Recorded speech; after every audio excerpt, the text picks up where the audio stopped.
Today on the Andrew Cooperrider Show, the fight, the argument, not about Amendment 2, the school choice amendment in Kentucky, but the fight and argument about using taxpayer-funded resources in order to advocate one way or the other. Well, that's come under fire again. The argument continues. Corey DeAngelis, a national school choice activist, has been certainly taking it to him. We're going to look at probably some court fights on that. We'll be going over that. And then on the subject of school choice, why we need it, I'll go over a sheet that Kenton County School District, Kenton County School District sent home to first grade parents. It is shocking. It is ridiculous what they're asking for parental consent to teach about, and then trying to scare parents into it. We'll be covering that horrendous story. And then finally, a little bit on the national side, but not really. You know, there's an interesting video I saw.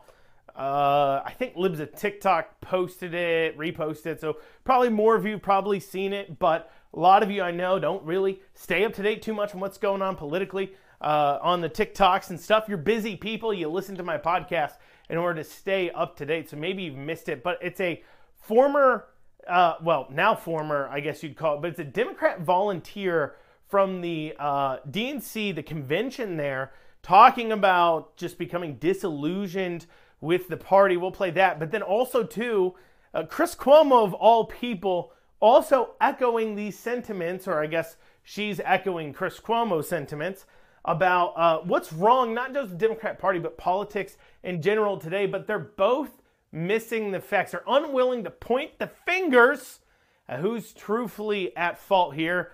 And I got to tell you, and those of you who listen to the show, any length amount, have listened to it for any length of time, know that I believe the finger needs to be pointed right at us, the voters. We'll be covering that and so much more today on the Andrew Cooperrider Show. But first, make sure you like, comment, share, and subscribe. Make sure you share this show with others. We see our number of subscribers to the podcast version of the show going up each and every week. So you guys are getting out there and telling people about it, but please continue to tell people about the show. Tell them to tune in so more people can stay informed and involved in exactly what's going on right here in Kentucky. Without further ado, let's dig into it. Now, those of you who listened to the show a few weeks ago, where we talked about the Attorney General having to issue an opinion against Pulaski County Schools, they went ahead on their Facebook pages and made a post advocating against Amendment 2. Now, for those of you unaware, Amendment 2 will be on our ballots this November. Real quick, it's not a school, a voucher amendment. It's not even necessarily charter schools. It's not even necessarily anything other than a vote on whether or not you want the legislature to be able to consider other funding options than just the public schools as K through 12 educational choices, to allow a choice to where your kids go to school or where taxpayers' kids go to school. Do you want to allow the government to be able to fund schools that are outside of our public school system? That will be the question on the ballot. Do you want them to be able to consider it? Not what do you want, but do you want them to be able to consider it? But obviously, the public schools don't want you considering on sending their money anywhere else. The American education system receives more money per student than almost any other system in the world, if not the most. I read a study the other day that we were the most, but I want to make sure we're accurate here, and I don't know exactly how other places count it versus how we count it. You know, when it comes to things like pension systems, how do you count what goes into educational costs? But we definitely are very, very high. Nevertheless, we are very, very high in our educational costs.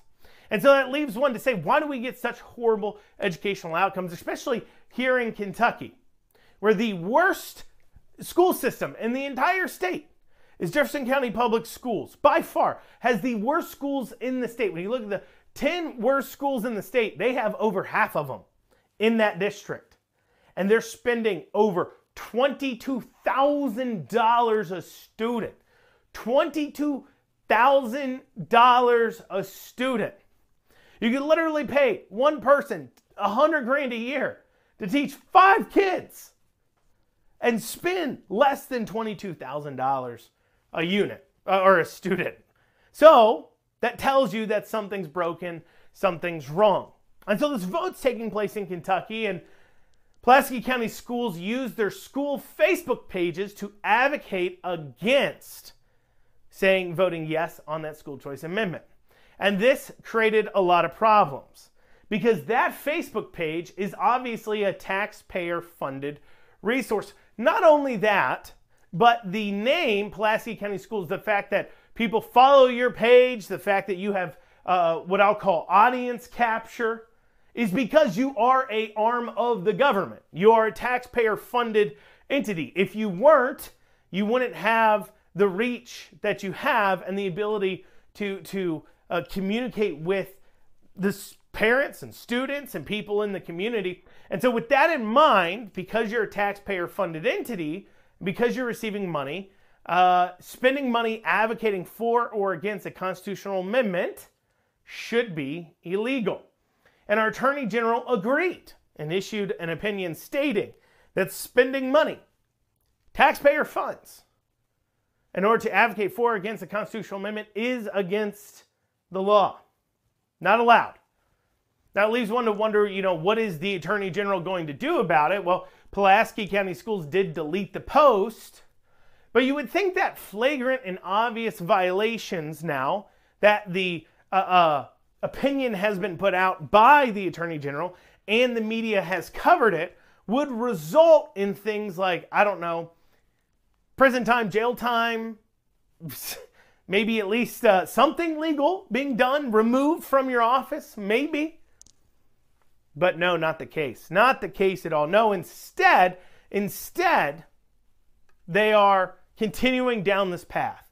Now, they're trying to be more sly about it, and they're now kind of trying to use other resources to muddle the issue. For an example, there's a Kentucky Association of School Board Members.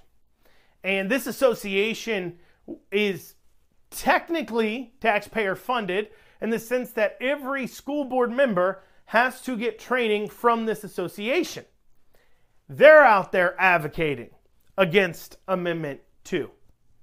Something that elected individuals are forced to go through in order to continue in their positions, in order to maintain their elected position, advocating against it. We're also seeing the Lieutenant Governor Jacqueline Coleman using her official Twitter accounts. Now, this is getting called out by Corey DeAngelis. He is a national school choice advocate. But anytime you pay attention, you'll see that there is a Governor Andy Beshear and an Andy Beshear Twitter page. There's 2 different ones. You'll see that there's a Lieutenant Governor Jacqueline Coleman Twitter page and then a Jacqueline Coleman Twitter page. And generally you'll see this for every single elected person. You'll see an account that is considered their official account and then an account that is their personal account. And their personal account is their personal Twitter account. They have a First Amendment right to say whatever they want, and it's either them or staff being paid for through like your campaign funds, for an example, if you're a politician, that are managing those personal accounts. However, the official accounts, well, the people being paid to manage those accounts are paid for by the taxpayer. And your official accounts are considered a taxpayer-funded resource. In fact, there's been some court cases surrounding who can be blocked and how they can be blocked and off Twitter and social medias that is coming into play as well. And this distinction between a personal account and a government account is becoming even more important. And so Corey DeAngelis is asking and is joining with some other people through a nonprofit law center to hold people like Lieutenant Governor Jacqueline Coleman accountable and calling and demanding that the Attorney General of Kentucky actually hold these people accountable for using taxpayer funds this way. But I'm going to be honest. I don't think you can blame these schools because nobody's held them to account before. I don't think you can blame these elected people for right now because nobody's held them to account before. I know what you're saying. You're like, Andrew, now they've been told it's wrong, but you're telling me they're going to keep doing it. What do you mean it's not their fault? Well, this is the first time they've been told no. Let me give you an example. Jessamine County Public Schools. There was a bill that was to allow citizens to donate to nonprofits to offer scholarships to means-tested kids. So basically, if a child was means-tested, was poor, was qualifying for food stamps, those kinds of things, they could receive scholarships from nonprofits. These nonprofits were allowed to take a 10% administrative fee from any dollar donated to them, and then the people donating the money would receive a tax credit from the state. So this isn't even really a taxpayer-funded program per se. It's more of a tax credit-funded program. And those of you who've listened to my show know that those don't normally hit our books as expenses anyways. And so the thought process is that even though our state constitution says that we can't appropriate funds and spend funds on schooling outside the K through 12 public school system as a state, well, we could offer maybe tax credits in order to allow people to offer scholarships to the kids who need them the most.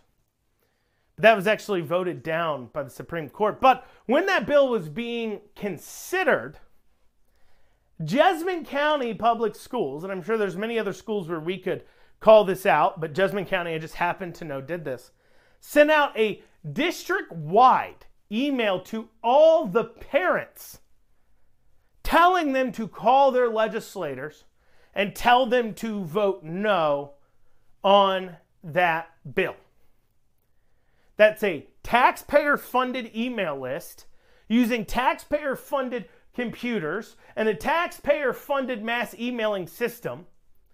In fact, it's literally, they only have the information. The school board and school district literally only have all those parents' email addresses and information because they're a public school that's publicly funded through their dollars.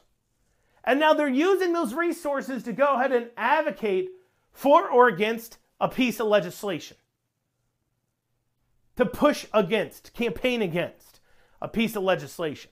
Now, it's not as obviously against the rules as pushing on an amendment, but it's clearly should be considered a violation.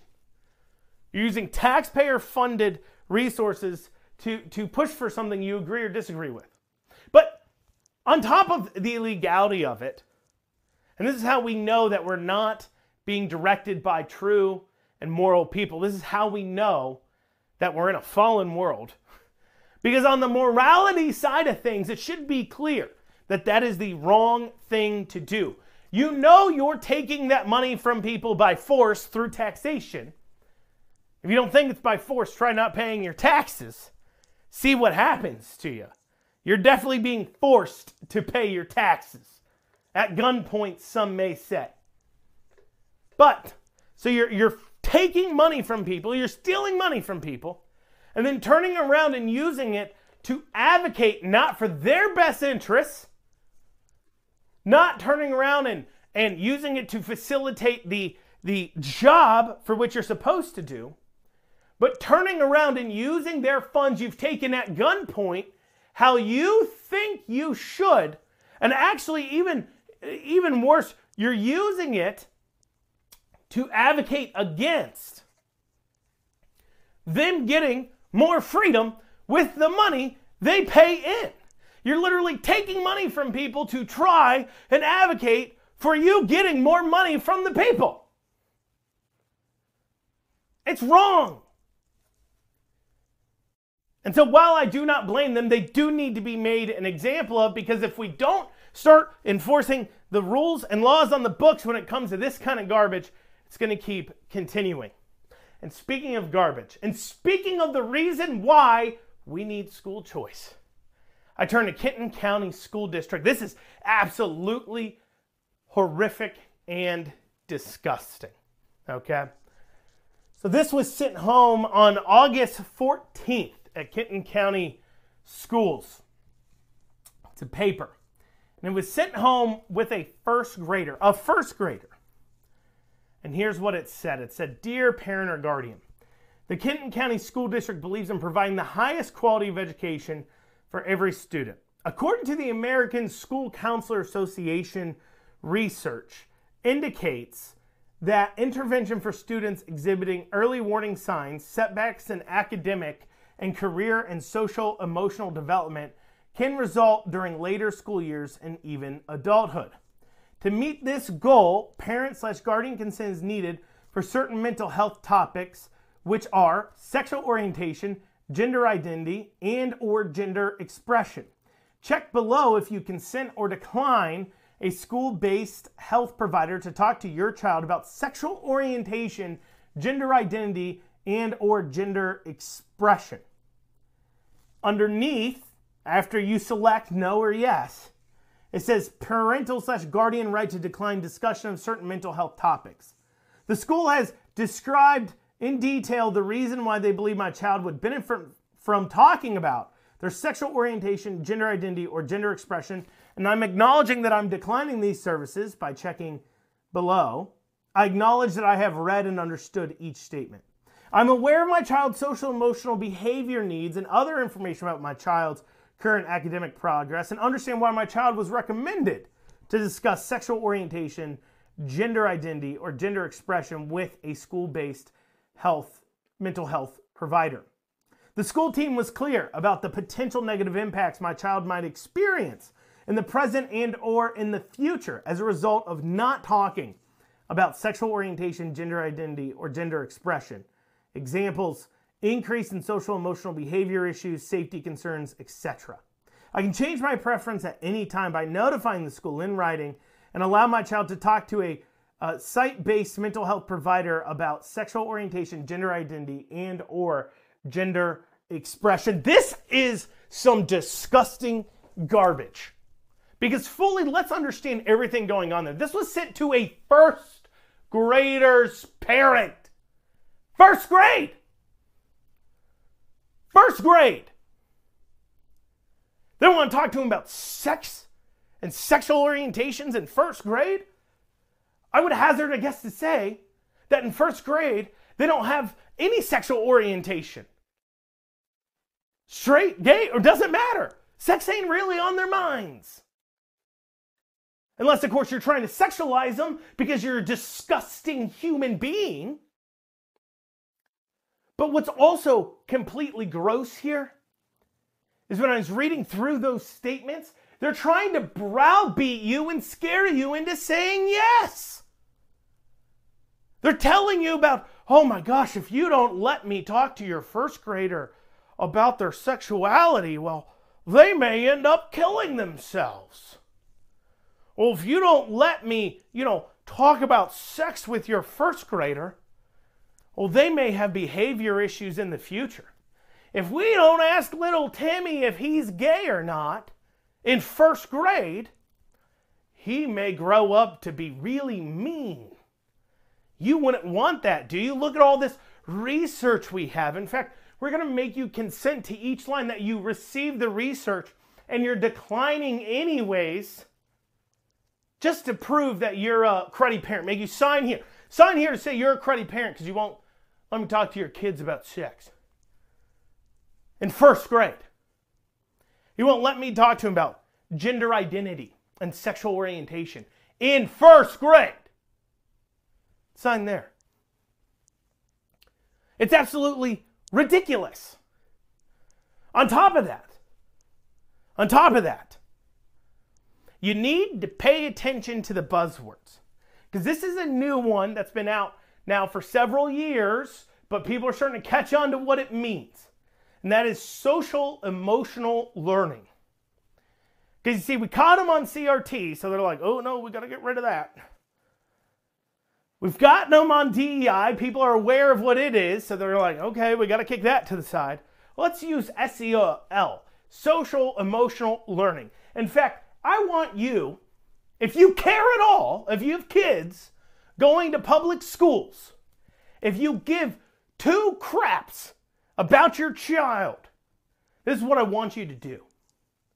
I want you to go to their teachers and ask them if they have a social emotional learning plan. Do they have a social emotional learning curriculum? Do they have a social emotional learning bell ringer? Do they have a social emotional teaching moment in their homeroom? Ask them. Because I think you're going to be shocked to find out they all pretty much do. Social emotional learning is extremely important right now in the public schools. Now you would think that it'd be just as important as math or reading, but you'd be wrong. And if you're listening somewhere in a deep red county, you think you're safe, you're wrong. Let me tell you how I know you're wrong. When I was running for state senate, I would go to every single school board meeting and every single city council meeting and every single county fiscal court meeting in my district. Every single one. And I went to, several times, the Garrett County school board meetings. That is a deep red district. So deep, so red, that I don't even think there was a single Democrat on their ballot in 2022 at the local level. I don't think anybody ran. I could be mistaken, but I'm not actually. Their judge executive, their sheriff, was all decided in the primary. They didn't even have a challenger. That's how red that place is. Garrett County. And every single school board meeting, every single one, they didn't get an update on how math scores are doing. They didn't get an update on how reading's going. But at every single school board meeting, they got an update from the counseling staff on how the social, emotional learning is going. How's those interventions going? At every single meeting. They don't care about reading. They don't care about math. They don't care about the things schools are supposed to care about. Every single meeting, when it came to curriculum, was about the social emotional learning curriculum, and then also was about their new gymnasium and new school. That was the entire thing. They recognized some students at the beginning, excused them, let them go. You know, a student of the month or week or whatever it was. And then they delved into it with reports from each department. Not from math or reading. Social emotional learning. It is a con. And you need to be asking about this stuff. Because they're doing it and they're slipping in the kind of garbage that doesn't turn out kids who are happy and healthy. Because I know all this research in the world doesn't tell me this plain, straight fact. As we've started worrying about things like critical race theory and social emotional learning and are they gay, are they straight, what are they, LGBTQ or whatever. And as schools stopped focusing on simple things like reading and math, and as they started getting involved in all these other things about students and their psychology, our child suicide rates gone up. Our child drug use rates gone up. It's going up, not down. Guess what? It's not working. It's not working. Well, moving on from Kentucky issues, there's this video that I saw floating around the Twitters. It's from a volunteer at the Democrat National Convention. Now, it's a little bit longer of a video, if I'm to be honest. It's about 5 minutes long. But I do think it's valuable enough to play the whole thing. And I want you to take a listen. She's going to talk about her background, her experience volunteering, and why she's become disillusioned with the Democrat Party. I want you to take a listen to that. Okay, I'm going to get real in this, and it's probably going to piss some people off. But I'm okay with that. Because if I'm not being honest, then what else am I doing?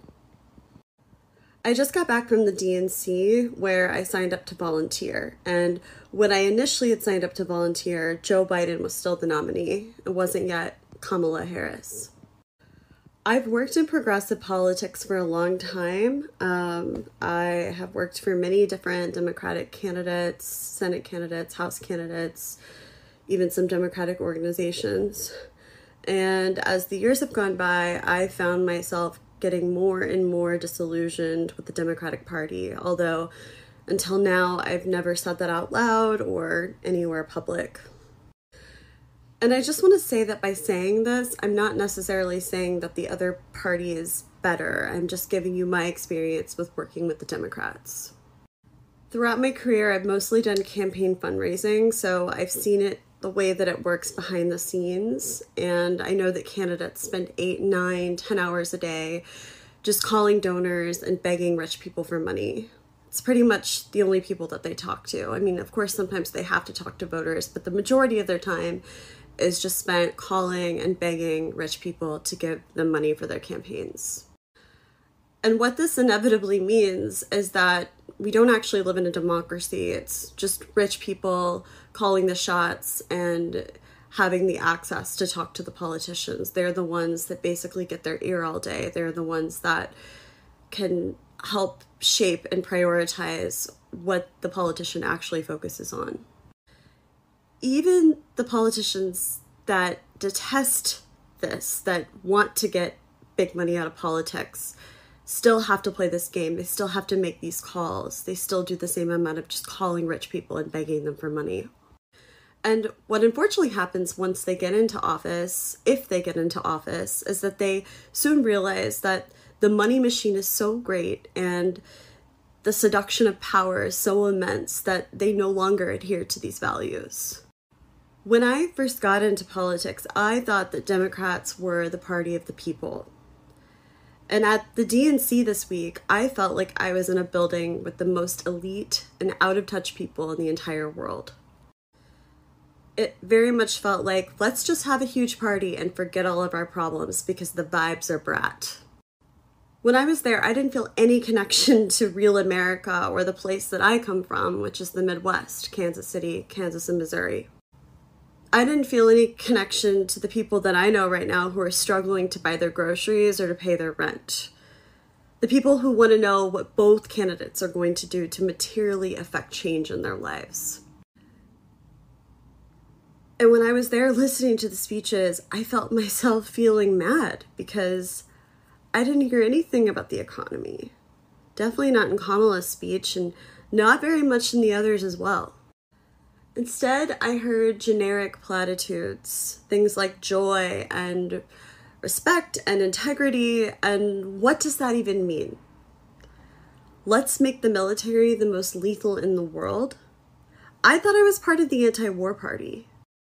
I thought I was part of the party that fought for the underdog, that championed working people. When and how did we just become the party of academia and affluence? Because that's what we are right now. How can we ever say that we're going to fight corporate power or give a voice back to those communities that have been left behind when above the delegates on the floor in levels and levels and rings of suites with donors and corporations that we're literally looking down on the people below from above? That's what Chris Cuomo said, and he's absolutely right. You know, I went to the DNC this year hoping that I would feel reconnected to the Democratic Party, that I would have more of a sense of understanding of Kamala and her candidacy and what she stood for. But instead, I ended up leaving and feeling the opposite, more disconnected and alone than ever. And I don't think I can support Kamala Harris for president. I don't even know if I can call myself a Democrat anymore. I don't know who I'm going to be supporting, but I know it's not her. And for once, I'm not afraid to say it. Now, what I can tell you, having been somebody, or are somebody technically right now, that works on campaigns, has campaigned for office, what she just said about candidates spend 8 to 10 hours a day raising money is 100% accurate. Actually, if you take a moment to think about who our best legislators have been, who the best people that you like in modern politics right now, what you'll realize is they're all independently wealthy people. People who don't have to ask the donors for money. I'm talking about people like Trump, obviously. Vivek. J.D. Vance kind of had a backer in Teal, but was also very successful in venture capital. Locally, you've got Thomas Massey. He was personally, financially successful, and he didn't exactly put a bunch into his congressional campaign. It was just a lot of people ran, and he was able to make a name for himself and eke out a win there. But then you look at all the people who you think of as rhinos and bad people. What you'll find is they're not independently wealthy people. They've worked in government their entire lives. They have to ask people for money. They have to in order to campaign. And so when she talks about that portion, this is how I knew this woman's a real deal. Because she talked about things that occur during campaigns that I know are factual. And if you haven't worked on campaigns, you wouldn't realize just how much time the candidate spends constantly raising money. It's such a thing that they constantly need to raise money that when you're running for any kind of office that involves any amount of travel, transport, or driving, having somebody who drives you is like one of the first things they go for. One of the first expenses on a campaign, simply so you can spend your time on the phone, making phone calls, asking people for money. You have got to fundraise or pay for it yourself. You got to come out of pocket for it. You have to. But she mentioned also Chris Cuomo. And Chris Cuomo obviously used to be on CNN, not his biggest fan for obvious reasons about COVID.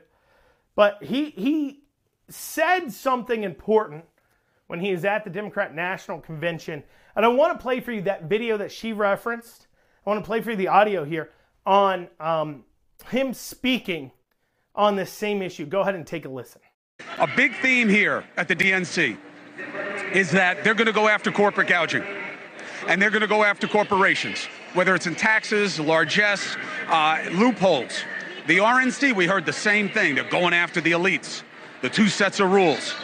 Let me reveal a reality to you that has to be spoken to here, okay? These are the soldiers. These are the men and the women that go back to their constituencies and their communities, and they fight. They take time from their jobs. They take time from their families. Republicans and Democrats alike, that's what they do. They need to charge these people up. They need to be able to get them on board. But there's another reality that is literally looking down on them. Greg, look at the ring of sweets, okay? This is not unique to Democrats. There is a game of money. When people talk about uniparty, we are strangled by the money reality in our politics. Those suites start at 500 grand. You think there's like a teacher group up in there? You think it's like the Cub Scouts of Columbia County, South Carolina, that's up in those boxes?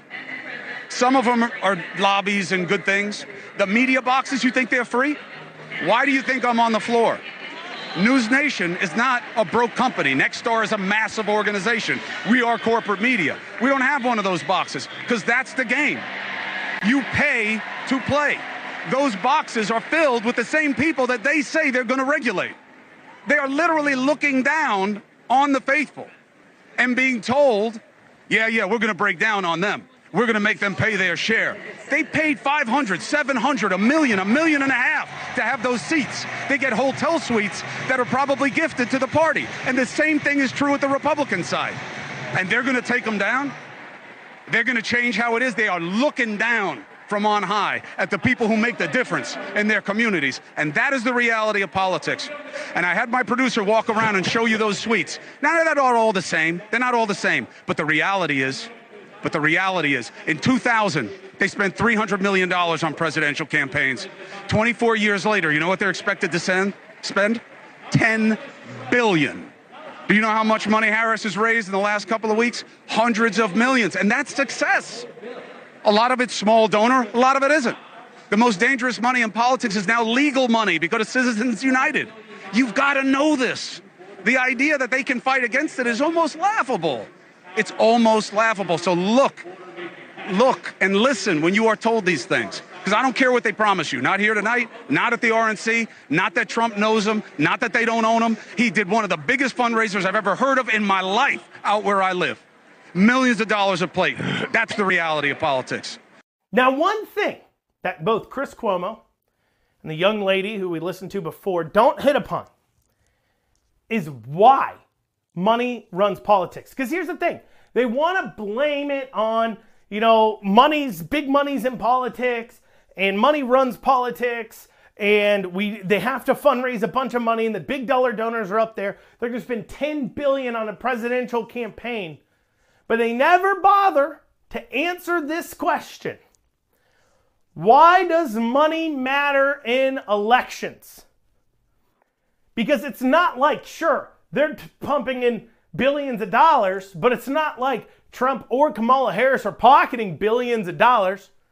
Now, granted, being a politician in office, you do magically somehow earn more wealth, unless, of course, you're Donald Trump. You lose wealth then, but everybody else has earned more wealth. Being in office, obviously, it's rewards for votes, like speaking fees and everything else. And obviously, as you vote the way they want you to, you'll go ahead and bring in more money. See, that's a part of it, too. That's why they go bad and they vote bad. It's not just the power, but once you're in there, if you vote the right way that some big money people want you to, well, maybe you don't have to work as hard and spend as much time doing the grueling, awful task of raising money for people. Or for yourself, for your own campaign, raising the money. It's an awful, horrible, grueling task. Extremely annoying. Trust me. And you don't want to deal with it. And so maybe if you just vote the right way, they'll go ahead and just give you the money. It's incentive. It's like a carrot stick. The stick is you have to make fundraising calls, and the carrot is if you just vote the way we tell you to, you won't have to do that horrible thing. We'll just give you the money. But nobody brings up why is money so dominating in politics. I'll tell you. It's not like, take Mitch McConnell. His net worth, his wife's worth a fair amount more, but I think his net worth is like $30 million. You take a lot of these politicians, their net worth, don't get me wrong, in the millions. But it's not like billions. They're poorer than all the people they're asking for money from, generally speaking. No, what you find is, and the reason why, and how the money gets spent, is on the political campaigns. And those of you who listen to the show have heard me mention this before. But what's causing money to run politics is you, maybe not you listening to this because you're intelligent, but the voter. The reason why $10 billion being spent on a presidential campaign matters is because it will work. Because there's idiots who vote off 30-second ads and mailers, and not just a few idiots, there's a lot of them. Incredibly dumb. And they vote off of attack ads and positive ads, not really as much. They love attack ads. It's a crack to them. They love attack ads. And they vote off attack ads and mail pieces and social media ads and yada yada and everything else. They never sit to ask a question of why am I voting this way? That's why money can buy politics. Money isn't buying the politician. Money is buying the votes that buys you the politician. And if maybe, just maybe, the voter could manage to learn to vote by doing their own independent research and finding trusted sources of information, just maybe then money wouldn't run politics. But we have to get there. I wrote an op-ed about this called "We've Destroyed Our Government." It's published in the Danville newspaper, actually. I sent it off to more papers, but Courier Journal and the Herald Leader, they wouldn't publish it. It was, you got to get past what, I believe the Herald Leader, their extremely liberal op-ed writer that's on staff is also in charge of their op-eds, is never getting past her. Where I talked about this, where it just costs so much to run campaigns. And it costs so much because people stupidly will vote from a 30-second ad.